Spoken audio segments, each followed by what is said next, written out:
வணக்கம் நேயர்களே, மீண்டும் ஒரு தொகுப்பின் மூலமாக உங்கள் அனைவரையும் சந்திப்பதில் மிக்க சந்தோஷம்.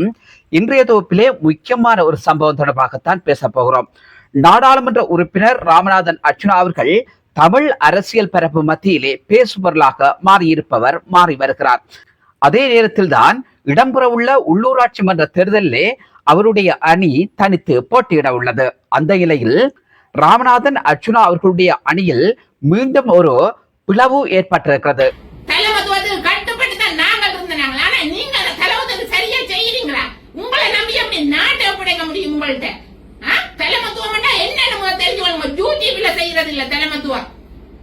நேரடியா வந்து மக்கள்கிட்ட ரங்கியவ வேலை செய்யணுமோ அவைதான். தயவு செய்து நான் உங்களை கும்பிட்டு கேட்கிறேன். இவர் சொல்ற எந்த கட்சியை நீங்கள் ஆதரிக்க வேண்டாம். உங்களோட ஊருக்கு யார் நெல்லது செய்வினம் எந்த கட்சியில நின்றவர்கள் உங்களுக்கு தெரியுமல்ல. சனசமூக நிலையத்தை யார் கொண்டு நடத்தினோம், ஒரு அமைப்புகள் யார் சரியா செய்யணும், எங்களுக்கு அடிபட்ட யார் காசு வேண்டி தெரிவினம், அப்படியானவே நீங்க போடுவோம். குறிப்பாக உங்களுக்கு தெரியும், கடந்த நாடாளுமன்ற தேர்தலின் போது ராமநாதன் அணியிலிருந்து சிலர் பிரிந்து சென்றதையும் அவதானிக்கக்கூடியதாக இருந்தது.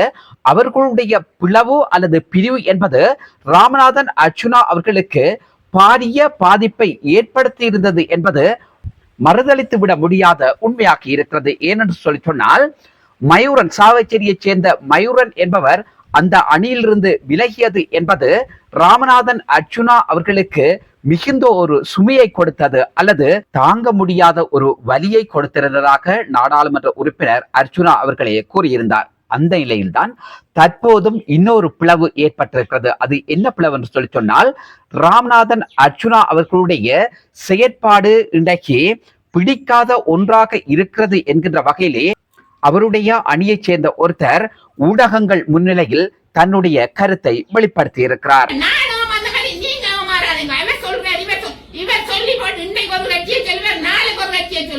நாங்கள் முட்டாளா இருக்கிறோம். உங்களை முட்டாளாய் கொண்டு இதனால காசுல அந்த பணம் பண்ற, ஆனா உங்களுக்கு வாய்ஸ் மெசேஜ் அனுப்பி அவசரம் காசு போடுவோம். எங்கட தொகுதியில இருந்து அந்த தம்பி 40,000 இது காசு போட்டிருக்கிறேன். ஒவ்வொரு தொகுதியில இருந்து கொடுத்திருக்கிறேன் காசு.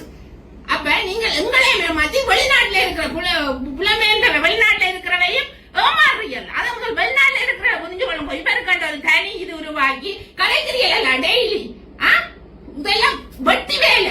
நீங்கெல்லாம் இவரை வளர்த்து விட்டு இருக்கீங்க. பாட்டு உருவாக்குறீங்க, எல்லாம் செய்து இவரை வளர்த்து விட்டு அடிமட்டத்தில் இருக்க அப்பாவி மக்களை நம்ப வைக்கிறீங்க. சரியா? மக்கள் அடிமை உண்மையா அரசாங்க உத்தியோகத்தன்மார் எல்லாருமே விவரமா இருக்கணும். இவரை பற்றி பெரிய பெரிய இடத்துல இருக்கிற விவரமா இல்லை. நாங்கள் அடிமட்டத்தில் இருக்கிற மக்கள் இவரை நம்பியோமா இருக்கோம். ராமநாதன் அர்ச்சுனா என்கின்ற அந்த மனிதருக்கு அரசியல் தெரியாது. அவர்களுக்கு தலைமைத்துவம் என்றால் என்னென்று தெரியாது. அவர் மக்களால் நிராகரிக்கப்பட வேண்டியவர். அவர் யூடியூப்பில் மட்டும்தான் தன்னுடைய செயற்பாடுகளை மேற்கொண்டு வருகிறார்களே தவிர அவருடைய அணியைச் சேர்ந்த உறுப்பினர்கள் எவரையும் அவர் இதுவரைக்கும் சந்திக்கவில்லை என்கின்ற மனக்குமுறலை அந்த பெண்மணி வெளிப்படுத்தி இருந்ததை அவதானிக்க கூடியதாக இருந்தது. மேற்கு, வடக்கு, தென்மேற்கு 3 இதுல பொறுப்பா நின்றது. அவைய 3 பேரும் தாங்கள் யூஎஸ் போட்டல காலை மேல இருந்து வெயிட் பண்ணினது. இவ 11:45 வரையும் வெறே இல்லையா, கூப்பிட வெறே இல்லையன்றதும் தாங்கள் வந்து அட்டசியா ஒன்னும் செய்யலாம அந்த போமோல தாங்கள் எல்லாம் நிரப்பி ரெடியா பண்ணி வச்சிருந்ததா. 11:45 அடிக்கிற டாக்டருக்கு அடிக்க அவர் சொல்றேன், நமக்கு ரொம்ப செய்றீங்க வாங்க கொண்டு 11 அப்ப நாங்க 11:45 போய் நீங்க என்ன செய்ய முடியும் அங்க கொண்டு போனா அங்க ஃபைல் உள்ளுக்கு போகவே இல்லை. 12 மணி கிட்டே ஆச்சு. யூஎஸ் ஹோட்டல்ல இருந்து இப்ப கச்சேரிக்குள்ள போகவே 12 மணி ஆயிடும். அப்ப 12 மணி கொண்டு எப்படி கொடுக்கறதுன்னு நான் வேற பேசி போட்டு 3 பேருக்கு எல்லாருக்கும் வாய்ஸ் மெசேஜ் போட்டு விட்டேன். இப்படித்தானே எங்களுக்கு பதில் சொல்லுங்க, இதை நான் சும்மா விட போறதுல நான் டென்ஷன் ஆகி கட்டி போட்டு அவர் பிரகாஷ் என்றவர் வடமராட்சிக்கு இதா இருக்கிறார், கருத்துறை இதுல வேட்பாளராக இருக்கிறவர். அவர் தான் என்ன முக்கியமா இதுக்குள்ள கொண்டு வந்ததை வர்ற.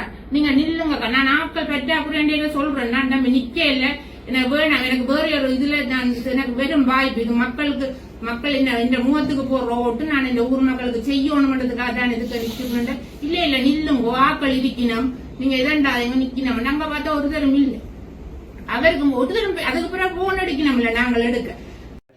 அதே நேரத்தில் அவர் இன்னும் ஒரு விடயத்தை மக்களுக்கு மிக தெளிவாக சொல்கிறார். அது என்னவென்றால், ராமநாதன் அர்ச்சுனா அவர்களை நம்பியோ அல்லது அவர் சொல்கின்ற கட்சிக்கோ நீங்கள் தயவு செய்து வாக்களிக்காதீர்கள் மக்களே, நீங்கள் நிதானமாக சிந்தித்து வாக்களிக்க வேண்டியது உங்களுடைய பாரிய பொறுப்பாக இருக்கிறது என்கின்ற ஒரு கருத்தையும் வெளியிட்டிருந்தார். அடுத்த நாள் தேர்தல் ஆணையாளர்கிட்ட போனேன், வெள்ளிக்கிழமை போய் அவ்வளவு அங்க போதான் முழு உண்மையும் எனக்கு தெரிய வந்தது. இப்ப ஃபைல் கொடுக்கவே இல்லை, அங்க உள்ளுக்கு போகாம இல்ல, ரிஜெக்டும் இல்ல.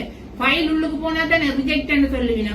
கேட்டேன், நம்ம கடிதம் இதன் கொடுத்தனீங்களோ சார்? இல்ல, ஏனண்டா அர்ஜுனாவை கூப்பிட்டு தேர்தல் ஆணையாளர் ஒரு 2-3 நாளைக்கு முந்தைய காசு கட்ட போன இடத்த அப்பெல்லாம் விளங்கப்படுத்தி இருக்கிற தேர்தல் ஆணையாளர். நீங்க உங்களோட தனி பேர்ல காசு கட்ட முடியாது, சுயேட்சை குழுவில தான் இதணும். அப்ப தனித்தனி இது பாராளுமன்ற தேர்தல் மாதிரி இல்ல, உள்ளூராட்சி தேர்தல் இந்த சட்ட திட்டங்கள் வேற. அப்ப அதால நீங்க கட்ட முடியாது காசு. அவர் 2 பேரையும் நிறுத்தி வச்சு வடிவ கௌசல்யாவையும் ராமநாதன் அர்ச்சனாவையும் வச்சு விளங்கப்படுத்தி இருக்கிறேன். அப்ப ராமநாதன் அர்ச்சனாட்ட நான் ஒரே ஒரு கேள்வி கேட்கிறேன், நீங்கள் இவ்வளவு விவரமான நீங்கள் பாராளுமன்றத்தில் இந்த பட்ஜெட்டுக்கு எல்லாம் புத்தகம் படிச்சு விளங்கப்படுத்துறீங்க, இந்த ஒவ்வொரு டிசிசி மீட்டிங்க போய் ஒவ்வொரு அதிகாரியும் கேள்வி கேட்கறீங்க.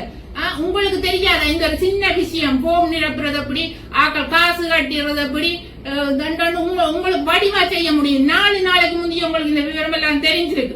அப்ப உங்களை கூப்பிட்டீங்களா? நாங்க உங்களை நம்பி நின்ற வேட்பாளர்களை ஒரு இடத்த கூப்பிட்டீங்களா? கூப்பிடல, திட்டமிட்டு ரிஜெக்ட் பண்ணி இருக்கிறீங்க வெளியாமத்தை. அந்த கருத்து ஏன் வெளியிடப்பட்டது என்று பார்ப்போமாக இருந்தால், ராமநாதன் அர்ச்சுனா அவர்களுடைய செயற்பாடுதான் இந்த பெண்மணியை பாதித்திருப்பதாக கூட அறிய முடிகிறது. அதே நேரத்திலே இது என்னுடைய கருத்தல்ல, இது ராமநாதன் அர்ச்சுனா அவருடைய அணியிலே இருந்து பிரிந்து சென்ற அந்த பெண்ணினுடைய கருத்தாக இருக்கிறது.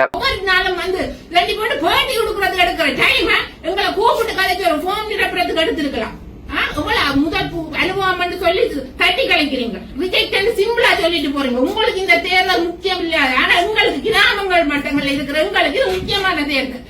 கிராம மட்டங்கள்ல எவ்வளவு தேவைப்பாடுகள் இருக்கு, அவ்வளவு பிரச்சனை இருக்கு. ஒரு அதிகாரியை எங்க சும்மா ஒருங்கிணைப்பு டிவிஷன்ல நடக்கிற ஒருங்கிணைப்பு குழு கூட்டத்துக்கு நாங்க போக முடியாம இருக்கு. ஏன்னா எங்களுக்கு தெரியப்படுத்துறேன், அதிகாரிகள் மத்தியில அதை தங்களுக்கு ஏற்றாக்களை கூப்பிடுன்னு. அப்ப நாங்க அதுக்குள்ள போறதுக்கு எனக்கு இது ஒரு வாய்ப்பு. நான் உள்ளூராட்சி தேர்தலில் போனா எனக்கு வந்து ஒரு வாய்ப்பு தெரிய வரும். அப்படியான ஒரு சந்தர்ப்பத்தை எதிர்பார்த்து தான் நான் கட்டாயம் நான் இதுக்கு போகிறேன். எனக்கு ஒரு இது இருந்தது. கடைசியில ஏமாத்தி போட்டு இப்ப சிம்பிளா கையை விரிச்சிட்டு சொல்றீங்க, புல விட்டுட்டேன்னு என்ன மன்னிச்சு கொள்ளுங்க. நீங்க ஊடகத்துலதான் அரசியல் செய்யறீங்க, உங்களை நம்பி நாங்கள் எப்படி வர முடியும்? நான் அதான் ஊடகத்திலே வந்து உங்களை கேள்வி கேட்கிறேன். அதுக்கு பிறகு நான் சரி டாக்குமெண்ட்ஸ் தாங்கன்னா அதுக்கு பிறகு சட்டம் கழிக்கிறீங்க. டாக்குமெண்ட்ஸ் உங்களோட கட்சியில நான் நிக்க விரும்பவே இல்லை. உறுப்பினரா நீங்க அண்டைக்கு உடனே இவ்வளவு விமர்சனங்களை தாங்கின கௌசல்யா என்ன அண்டைக்கு இந்த நோமினேஷன் ஃபைல் எல்லாம் டேட் முடிஞ்ச பின்னேரம் சொல்லப்படுது அரசியல் இருந்து நான் விலத்துறேன்.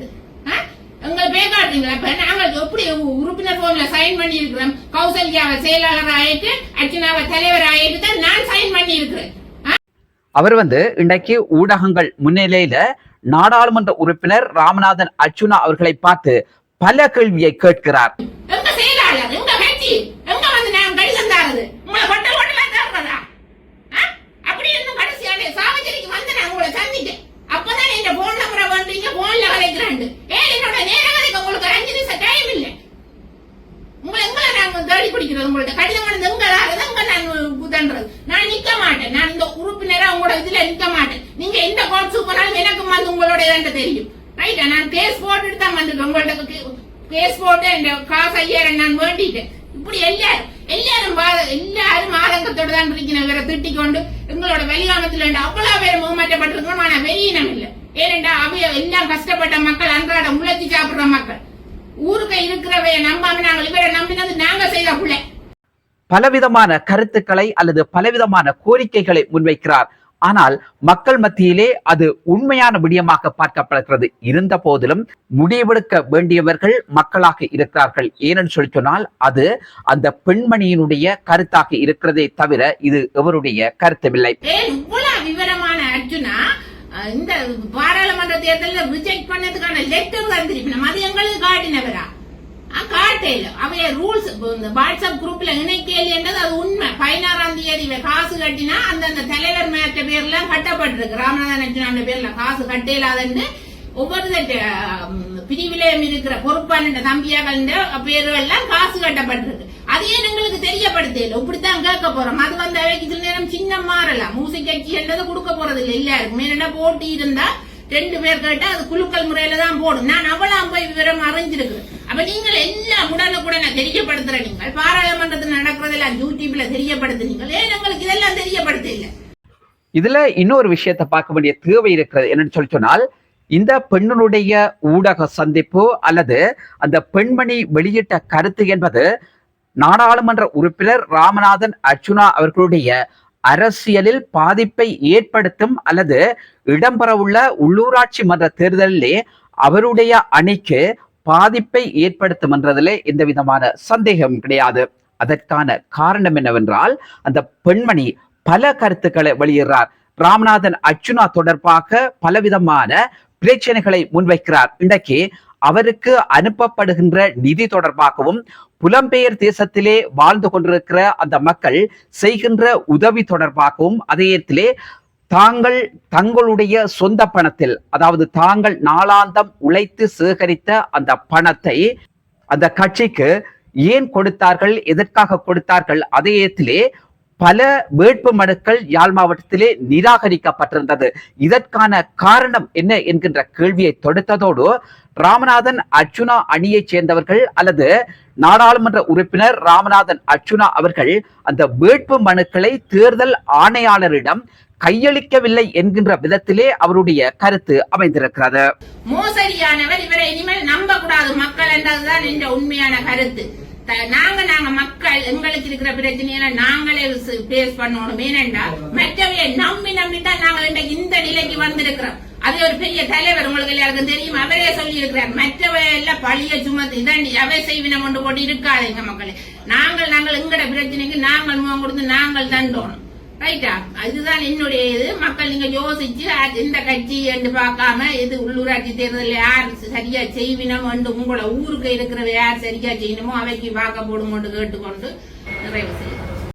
ஆகவே இந்த பெண்மணியினுடைய கருத்து என்பது ராமநாதன் அர்ச்சுனா அவர்களுக்கு ஒரு சவாலான கருத்து மட்டுமல்ல, அவருடைய அரசியலுக்கு பின்னடைவை ஏற்படுத்தும் என்றதுல எந்த விதமான சந்தேகமும் கிடையாது.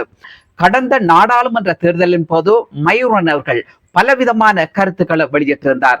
ஆனால் தற்போது இந்த உள்ளூராட்சி மன்ற தேர்தல்கள் இடம்பெறவுள்ள இந்த தருவாயில தான் இந்த பெண்மணியினுடைய கருத்து முக்கியமானதாக பார்க்கப்படுவதோடு, ராமநாதன் அர்ச்சுனா அவர்களுக்கு இன்னும் ஒரு தலையிடையை கொடுத்திருக்கிறது என்றால் மிகையாகாது.